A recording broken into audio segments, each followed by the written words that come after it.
பார்த்தாலும் தளபதி படம் வந்து 9ஆம் தேதி வராது அப்படின்னு சொல்கிறாங்க. ஏன் அப்படின்னா, தளபதி படம் பிரச்சனை இல்லாம வந்தா அது தளபதி படமே கிடையாது. கிட்டத்தட்ட 2013லேருந்து பார்த்தீங்கன்னா, இப்போ வரைக்குமே தளபதியோட ஒவ்வொரு படம் ரிலீஸுக்குமே இப்படி தான் சென்சார் போர்டு பிரச்சனை, அது பிரச்சனை அப்படின்னு சொல்றாங்க. என்னன்னே தெரியல. சென்ட்ரல் கவர்மெண்ட்டையும், ஸ்டேட் கவர்மெண்ட்டையும் பகைச்சுக்கிட்டு ஒரு படம் ரிலீஸ் பண்ற அளவுக்கு தில் இருக்குன்னா, அது தளபதி மட்டும் தான் முடியும். மத்த எந்த ஒரு நடிகராலும் இத செய்யவே முடியாது.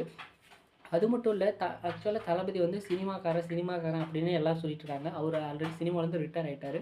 2025ல அவர் ரிட்டயர் ஆயிட்டேன்னு சொல்ட்டாரு. ஸோ, இப்போ 26லேருந்து அவருக்கு மொத்த கான்சன்ட்ரேஷனும் எலக்ஷன்ல தான் இருக்கும். பட் ஆனா எல்லாரும் தளபதி வந்து சினிமாக்காரன் தான் என்ன சொல்லிட்டு இருக்காங்க. அப்படி சொல்லிட்டு இருக்க நீங்கலாம் தான் தற்குறி கூட்டமா இருப்பீங்க.